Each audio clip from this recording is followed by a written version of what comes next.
The Donnie Tyndall Show is brought to you by Kentucky's Touchtone Energy Cooperatives, U.S. Bank, Wendy's of Morehead, the Citizens Bank, Stanifer Builders Paving and Sealing of West Liberty, Rowe Insurance Incorporated of Morehead, Major Brands Tire and Auto Center, Larry Fannin Chevrolet, Whitaker Bank, Eagle Finance in Morehead, making loans to people, not credit scores. Lakeside Christian Academy on US 60 West in Morehead, educating for eternity. Trademark Insurance. Ira Kilburn, attorney at law. Commercial Bank of West Liberty, where friendliness prevails. Eagle Trace Golf Course. And by Northcutt & Son Home for Funerals, serving others as we would like to be served.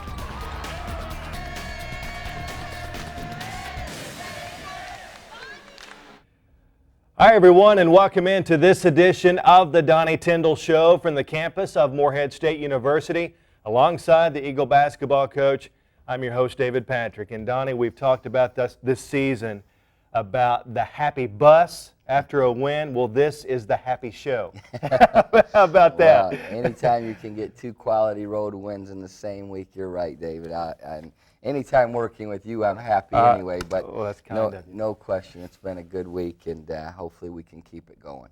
Wins over EKU and Austin Peay, both on the road. And later on in the show, we're going to talk about a former Eagle, Kenneth Fareed, being named Kentucky Sportsman of the Year. It was just a great night on Thursday or on Wednesday night because lots of good news coming the Eagles' way. Well, no question about it. We'll talk more about Kenneth as we get into the show, but what an honor for him and his family, and certainly the whole MSU community. Dr. Andrews was able to go receive the award on Kenneth's behalf, and everyone said did a great job of saying some nice, kind things about everybody involved. So MSU basketball is on the map. I just can't screw it up here down the stretch, David.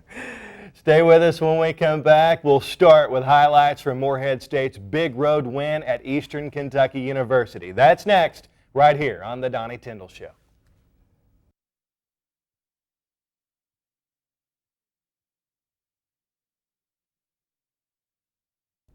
Welcome back into the Donnie Tyndall Show. It's the oldest rivalry in the Ohio Valley Conference, Morehead State and Eastern Kentucky University. Donnie, you've really owned the series as of late. You went to Richmond this time, having won 8 of the last 10 games. Another big win in McBrayer Arena.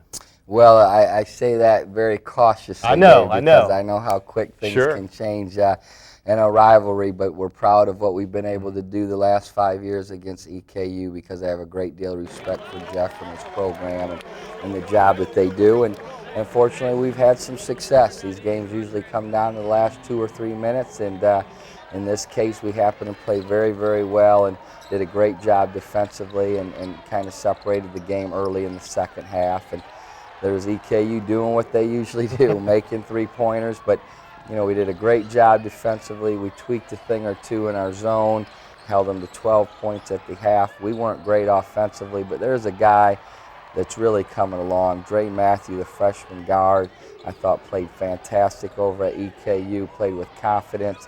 Didn't turn it over, if I'm not mistaken.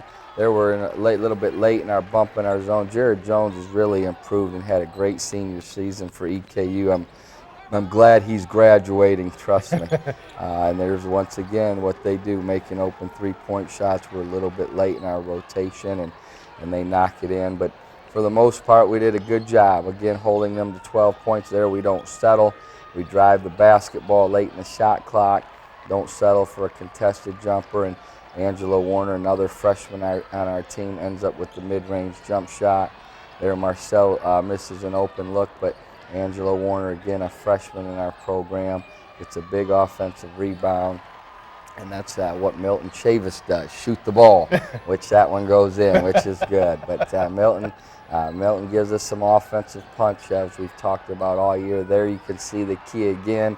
Ty doesn't settle. He drives the ball, gets Drew an open look against the 1-3-1, and that's so important because against the 1-3-1, they hope to bait you into settling for contested jump shots. There again, we don't settle and we drive the basketball. That time it's Lamont Austin getting the finish at the rim for the easy layup. And that's so, so important against EKU. You just don't want to settle for tough jump shots over their long guards. They're not a super athletic team, but they're big and long even at their guard positions. They're 6'4" to 6'6". There's a great extra pass there, again, as the shot clock's winding down. And Dre Matthew, who we talked about early, is really coming along. I mean, he's going to be a nice player in our program, David, and just a freshman. You know, he had 10 and 6 a few nights later against Austin Peay. There we go inside out, which was a huge emphasis. First game we played him, Drew had 26, so they doubled Drew on every catch. He only had one turnover against hard double teams and made his teammates better. And then there you see Marcel Holden. Really, he got it going, and he can do that. I'm telling you, he's a very, very good shooter. There's 2 in a row. He ends up making 1 more, and when he gets it going now, he can really shoot the basketball, and that's what we're going to need from him heading into the conference tournament. Donnie, you had the 7-point lead in the first half, hold them to only 4 field goals, but in the second half, you guys got on a run and started to pull away. Well, we did, and again, we continued to defend the first half. There's Marcel with another 3, and you know, that's nothing to do with coaching. That's players making plays and being basketball players, and it was a great cover, we call that, by Marcel. He knocks in the 3, and here again, you just see we keep driving the ball. We post feed it to Drew. They collapse.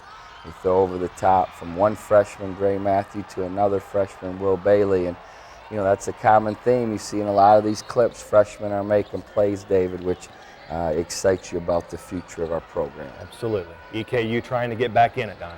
Well, you know, they're never going to quit. They have a lot of grit and a lot of toughness, and they're not going to cave in, that's for sure, but I don't think they ever got it under 10 once we made that run. And here, even though we missed the shot, Milt makes a great rebound and somehow, some way finds a way to force it into the goal, which is a great play. And that's what we need from Milton, offensive rebounding. He's a great athlete, and you know, as the season has wore on, he's gotten tougher. There's a great finish, pass and finish from Lamont to Khalil inside, and you know, slowly but surely our new guys have continued to improve and get better, which is critical with just a couple weeks left in the season, David. Great pass by Angelo, the freshman, to Khalil Owens inside. I thought Khalil gave us some nice minutes and had a couple offensive rebounds, scored a couple balls for us. And, you know, we just kept guarding, though. You know, we did. They made a couple shots late, David, but I don't think it ever got within 10. And, and we just kept plugging away and staying the course. And at the offensive end, we've become very efficient. We're turning it over less. We're getting dribble drives like this. We're getting post touches. And I think everyone, including myself, was utterly shocked and amazed that Khalil dunked that ball. His first dunk of the year. I was so excited / shocked that I took my jacket off, and there's my girls and Colin. They're probably as excited or more excited than anybody. That's pretty good stuff right there. Great stuff. Morehead State, a 58-45 win over Eastern Kentucky University at McBrayer Arena. When we come back, highlights of Morehead's big road win at Austin Peay. That's next on the Donnie Tyndall Show.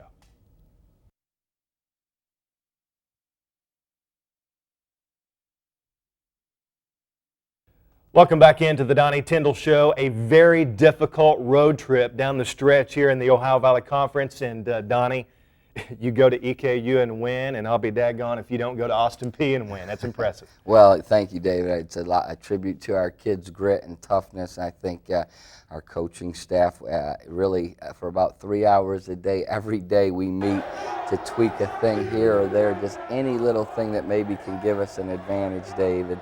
And our kids are getting those things from the game plan into the game. And the biggest thing is we're driving the ball more. We're not settling for contested jump shots. And there's a perfect example of Lamont Austin driving the ball and making Milton Chavis open. And that kid there, wow, he was so good. I didn't think he was ever going to miss. He reminded me, that's Melvin Baker, he reminded me of Sam Perkins on the baseline. He was like, felt like he was about 42 for 42 on the night. And we talked about in the EKU game, Dre Matthew, the freshman guard, making the 3. Dre was fantastic. There again, we don't settle. We catch in the high post. We drive it. We get the tough shot off the glass from Milton. But back to Dre Matthew, he had 10 points and 6 rebounds in this game as a freshman, which is very, very impressive. And typical Austin P, they keep battling and fighting, and it's a game that comes down to the last minute like it seems like it does every day. There's a great steal by LA, and then they make an even better play by blocking it. Marcel gets the open look and we miss it, and it ends up being a dunk for them. So it's a 4-point swing, could have been a layup for us, ends up a dunk for them, and you're thinking, boy, is it going to be our night? But our guys just stayed the course, David. We were poised. Again, we didn't settle.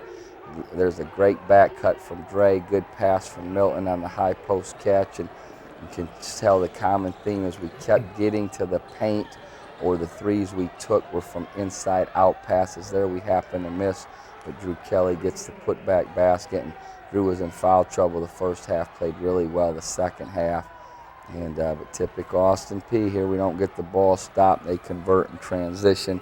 That one really bothered me. We didn't give up many easy baskets throughout the night, only gave up 48 points for the game, but can't give up layups in transition against Austin P. So called the timeout, regrouped, and there we get the ball inside. You see all these clips, David, it's dribble drives or it's post feeds, which is so important. Even though Austin P played us 40 straight minutes of zone, we didn't settle for contested jump shots. There's a call late in the game where Josh Terry was called for a flagrant 1. We were down 2. It's an elbow to the head. It's automatic flagrant 1 foul.